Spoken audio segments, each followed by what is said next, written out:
YouTube channel. Today's topic is tenses. On demand of my students, today we are doing tenses here, and tenses are very important topic for all classes as well as it is important for English language. Tenses. First of all, we have to know कि what is tenses.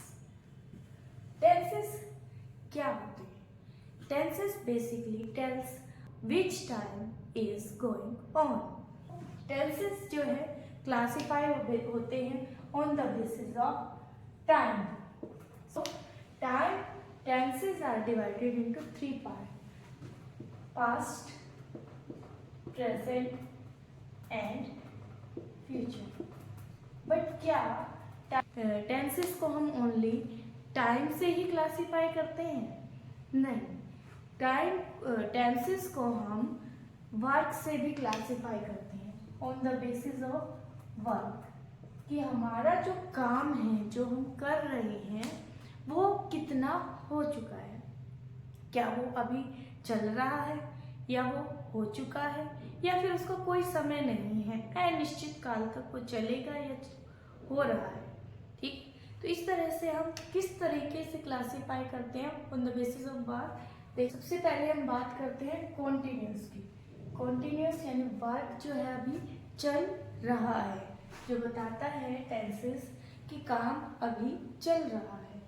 Second जो है काम हो चुका है, यानी कि perfect, काम अभी परफेक्टली डन हो गए हैं, यानी कि हो चुका है। थर्ड जो है वो होता है इनडेफिनिट, यानी हमें नहीं पता है अभी काम हुआ है नहीं हुआ है, चल रहा है, कुछ नहीं पता है, अनिश्चित। देखिए हमें पता है डेफिनेट क्या होता है, जो निश्चित होता है। इनडेफिनेट मतलब जो अनिश्चित, पता नहीं अभी काम इतना हुआ है, इतना हो चुका है, कुछ नहीं पता है। ठीक है। फोर्थ जो कैटेगरी है वो है परफेक्ट कॉन्टिन्यूस। परफेक्ट कॉन्टिन्यूस यानी कि काम चल तो रहा है पर वो परफेक्टली कितने टाइम से चल रहा है, कितने टाइम तक होगा, वो हमें परफेक्ट कॉन्टिन्यूस में पता चलता है। तो इस तरह से टेंसेस को क्लासिफाई किया जाता है। हम बात करने वाले हैं कि ये टेंसेस होते कितने हैं, हमें कितने टेंसेस को डिफाइन करना है।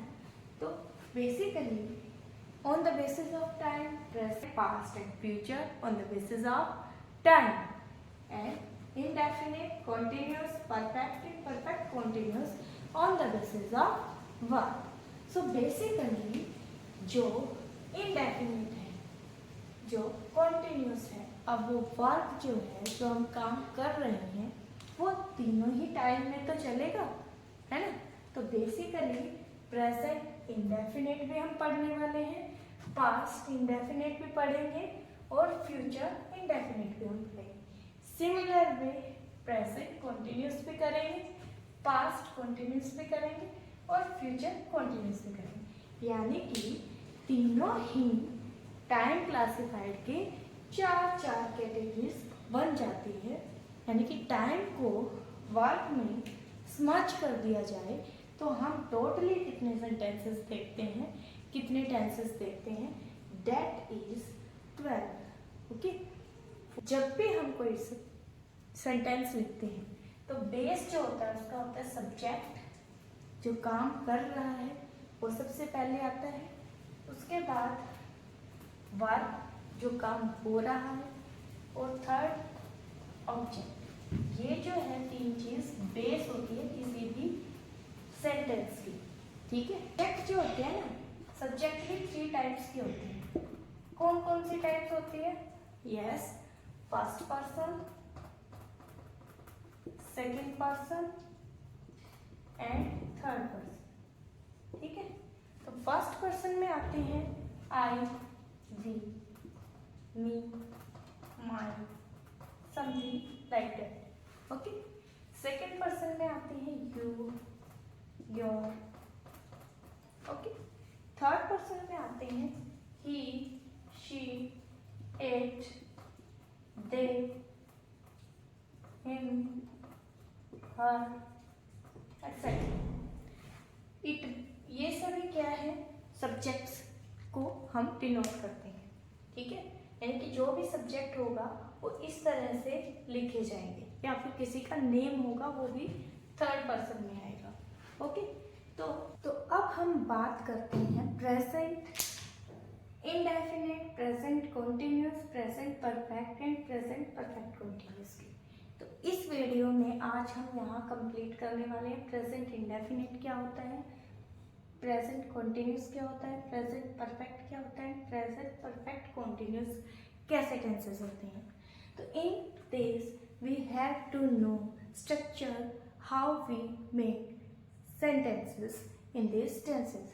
तो सबसे पहले हम सब्जेक्ट लिखते हैं, देन वर्ब की first form and then object. This is structure of present indefinite tense. अब प्रेजेंट इंडेफिनिट में भी 3 पार्ट होते हैं, क्योंकि कुछ जो सेंटेंसेस होते हैं जिसमें हम नोट का यूज करते हैं। अफर्मेटिव सेंटेंसेस, अफर्मेटिव, इसको कहते हैं हम नेगेटिव टेंसेस, और इसको कहते हैं हम इंटेरोगेटिव, जिसमें हम क्वेश्चन पुट करते हैं। तो अफर्मेटिव तो सिंपल हो जाता है। नेगेटिव टेंसेस में हम सब्जेक्ट देन डू और डज का यूज करते हैं। प्रेजेंट इंडेफिनिट टेंसेस होते हैं, इनमें हेल्पिंग वर्ब्स नहीं होते हैं, इसीलिए यहाँ पर डू और डज का यूज किया जाता है। सिंपल टेंसेस में सिर्फ सब्जेक्ट की डायरेक्ट बात वर्ब की फर्स्ट फॉर्म यूज हो रही है, लेकिन यहाँ पर क्योंकि हमें नोट का यूज करना है तो नोट तभी आएगा जब साथ में कोई हेल्पिंग वर्ब होगा, इसलिए यहाँ पर हम हेल्पिंग वर्ब यूज करते हैं डू और डज का। अब कहाँ डू यूज करना है, कहाँ डज यूज करना है। देखिए आपको पता है सब्जेक्ट की जो है 3 पर्सन्स होते हैं। फर्स्ट पर्सन जो होगा I, we, me, my. Second person होगा you, your. And third person में किसी का नेम हो सकता है, या फिर he, she, it, they, them, him, her, ये सब आ जाता है। तो ये जो है, जो ये थर्ड पर्सन है, इसमें हम इनडेफिनिट टेंसेस में वर्ब के साथ, अगर हमारा सब्जेक्ट थर्ड पर्सन है तो वर्ब के साथ फर्स्ट फॉर्म के साथ हम एस और ईएस का भी यूज करते हैं, ओनली इन थर्ड पर्सन, ठीक है। और इसी के अकॉर्डिंग नेगेटिव सेंटेंस में हम डज का यूज करते हैं विद थर्ड पर्सन। अगर सब्जेक्ट थर्ड पर्सन में है तो हम डज का यूज करेंगे, अदर देन फर्स्ट और सेकंड पर्सन है या प्लूरल है then we use do, okay. और वर्ब की फर्स्ट फॉर्म यूज होती है प्रेजेंट इंडेफिनिट टेंसेस में। अगर हमें हेल्पिंग इंटेरोगेटिव सेंटेंसेस को करना होता है तो इन दिस केस हम सबसे पहले डू डज का यूज करते हैं, देन सब्जेक्ट, देन वर्ब की first form and then object. Do और डज का use according to this structure ही किया जाता है। अगर थर्ड पर्सन है तो दे को छोड़कर, देखिए यहाँ दे को स्किप करना because they is also plural, ठीक है। तो दे को छोड़कर बाकी सभी के साथ हम वी फर्स्ट फॉर्म, वर्ब की फर्स्ट फॉर्म के साथ एस और एस का यूज करेंगे। Speaks English. अब ये जो सेंटेंस है इसमें शी थर्ड पर्सन था, इसीलिए हमने यहाँ पर एस का यूज किया है, ठीक है। अगर यहाँ मैं आई लगाती, आई स्पीक इंग्लिश, तो यहाँ पर इन दिस केस यहाँ पर एस लगाने की नीड नहीं है। अगर मैं यहाँ प्लूरल लगाती, they speak English, then plural के साथ भी हमें एस या एस की नीड नहीं है। तो अब हम बात करते हैं प्रेजेंट कॉन्टिन्यूस टेंसेस की। कॉन्टिन्यूस का मतलब होता है कि जो काम हमारा चल रहा है, यानी कि वो अभी कंप्लीट नहीं हुआ है, चल रहा है। और इनडेफिनिट जो हम पढ़ चुके हैं डेट इट अनिश्चित वर्क, यानी कि जो अनिश्चित काम है वो अभी काम चल रहा है। यानी कि जब भी इनडेफिनिट में ता है, ते है सेंटेंसेस में आता है तो ती है। ऐसे ऐसे सेंटेंसेस अगर हम यूज़ करते हैं जिनमें ता है, ते है, ती है, यानी कि कोई निश्चित नहीं कि कोई काम, जैसे मैं खेलती हूँ, तो ये काम समय नहीं बता रहा है, अनिश्चित है समय, तो उस टाइम पे हमें इनडेफिनिट का यूज़ करना है। लेकिन अगर कॉन्टिन्यूस टेंस है, यानी कि काम चल रहा है, यानी कि इन द लास्ट यहाँ क्या आएगा, रहा है, रहे हैं, रही है, तो ऐसे टेंसेस में हम यूज करते हैं कॉन्टिन्यूस का। अब इसकी क्या स्ट्रक्चर होती है, देखिए यहाँ पर हम सब्जेक्ट प्लस हेल्पिंग वर्ब का यूज करते हैं। अब यहाँ प्रेजेंट कॉन्टिन्यूस में क्या हेल्पिंग वर्ब यूज होगी, यहाँ पर हेल्पिंग वर्ब यूज होती है, हेल्पिंग वर्ब यूज होती है इज, एम और are. Is, am and are. Is कब यूज होता है, जब हमें थर्ड पर्सन लिखना होता है। थर्ड पर्सन हम पढ़ चुके हैं अभी। और अगर हमें आई लिखना है तो उसके साथ हम एम का यूज करते हैं। और अगर हमें प्लूरल कोई चीज दिखानी है या फिर यू का यूज करना है तो इन दिस केस हम आर का यूज करते हैं। तो देखिए प्रेजेंट कॉन्टिन्यूस टेंसेस की क्या स्ट्रक्चर होती है। यहाँ पर हम यूज करते हैं subject plus helping verb plus verb की फर्स्ट फॉर्म। वर्ब के फर्स्ट फॉर्म के साथ आईएनजी का यूज होता है, देन ऑब्जेक्ट यूज होता है। और जो ये आईएनजी का यूज हो रहा है, जैसे कि प्लेइंग, क्राइंग और राइटिंग, ओके, स्पीकिंग, टीचिंग, तो ये सब क्या होते हैं, ये हमें बताते हैं कि काम अभी चल रहा है। जो भी काम हम कर रहे हैं, टीचिंग कर रहे हैं, स्पीकिंग कर रहे हैं, लर्निंग कर रहे हैं, तो वो काम अभी हो रहा है। तो इसमें हम एग्जांपल लेते हैं कि शी इज स्पीकिंग इंग्लिश, ठीक है। और टेंसेस हम बना सकते हैं, they are playing football, okay. तो इस तरह से हम कॉमन सेंटेंसेस को यूज करके समझ सकते हैं। अब यहाँ देखिए, ये है सब्जेक्ट, हेल्पिंग वर्ब, यहाँ आ गया वर्ब के साथ आईएनजी, देन ऑब्जेक्ट। तो इस तरह से ये प्रेजेंट कॉन्टिन्यूअस टेंस समझते हैं। अब यहाँ पर अगर हमें नोट लगाना हो तो हेल्पिंग वर्ब के साथ हम नोट लगा सकते हैं नेगेटिव सेंटेंसेस में। तो they are not playing football. इस तरह से ये टेंसेस हम राइट करते हैं, ओके। अब जब हमें क्वेश्चन पुट करना है तो ये जो हेल्पिंग वर्ब्स होते हैं क्वेश्चन बनाने के लिए, इनकी इंटेरोगेटिव सेंटेंसेस के लिए हेल्पिंग वर्ब्स को आगे ले लिया जाता है। तो यहाँ आ जाएगा आर दे प्लेइंग फुटबॉल, यानी कि क्या वो फुटबॉल खेल रहे हैं। तो ये क्या हो गए, ये क्या हो गया, इंटेरोगेटिव टेंस हो गया, ओके। इस तरह से ये हम जो है प्रेजेंट कॉन्टिन्यूअस टेंसेस को समझते हैं। आगे हम बात करते हैं प्रेजेंट परफेक्ट टेंस की। अब परफेक्ट का मतलब क्या होता है, परफेक्ट का मतलब होता है कि वो जो काम है वो परफेक्टली डन हो गया है, यानी कि वो परफेक्टली कंप्लीट हो गया है, रिसेंटली कंप्लीट हो जाता है, उसको बताने के लिए हम प्रेजेंट परफेक्ट का यूज करते हैं। इसमें जो हिंदी के वर्ड्स यूज होते हैं, इन द लास्ट हम यूज करते हैं चुका है, चुकी है या चुके हैं। इस तरह के वर्ड्स जो हैं यहाँ पर यूज होते हैं, जैसे कि वह काम कर चुका है, सेंटेंस है काम कंप्लीट हो गया है।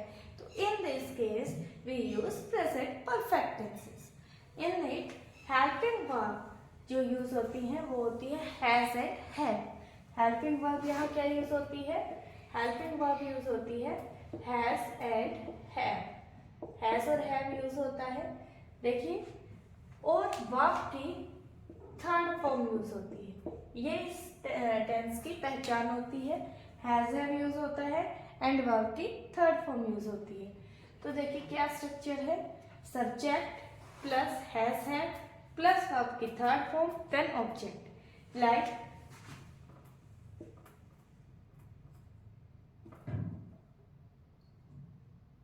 she has written a letter, यानी कि वो लेटर लिख चुकी है। अब यहाँ पर देखिए, अब हमें कब हैज यूज करना है, कब हैव यूज करना है, इसकी कंफ्यूजन आएगी। तो हमें हमेशा आई, वी या प्लूरल के साथ, कोई भी प्लूरल वर्ड हो उनके साथ हम हैव का यूज करते हैं, एंड अदर देन दिस हम हैज का यूज करते हैं। ठीक है, तो अब शी के साथ हमने जैसे हैज का यूज किया है, तो इस तरह से ये कंप्लीट करते हैं। अब अगर हम नेगेटिव सेंटेंसेस की बात करें तो हम हेल्पिंग वर्ब के साथ नोट लगा देते हैं, just it is done. She has not written a letter. इस तरह से ये हम लिखते हैं। इंटेरोगेटिव सेंटेंसेस में क्या करना होता है, जस्ट हेल्पिंग वर्ब को आगे लेके आना होता है। तो हम क्या कर देंगे, हैज आगे ले आएंगे, has she written a letter, क्या वो लेटर लिख रही है। ठीक है, क्वेश्चन में आगे हम बात करते हैं प्रेजेंट परफेक्ट कॉन्टिन्यूअस की। प्रेजेंट परफेक्ट कॉन्टिन्यूअस टेंस तब यूज किए जाते हैं जब हमें टाइम का पता होता है, यानी कि काम अभी रिसेंटली खत्म हुआ है और आगे वो चलता भी रहेगा, पर वो कब से चल रहा है और कब तक चलेगा उसका टाइम भी बताया जाता है। जैसे कि वह सुबह से पढ़ रही है, या फिर लिखते हैं हम सीता सुबह से पढ़ रही है। तो इसको हम कैसे लिखेंगे, इसको हम लिखेंगे कि Sita has been studying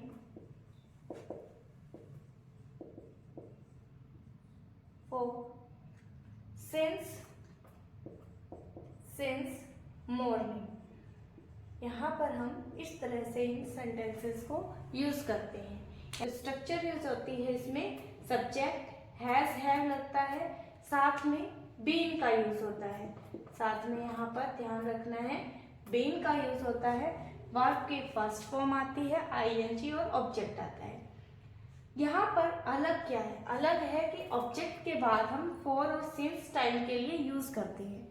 for और सिंस का टाइम बताने के लिए यूज किया जाता है।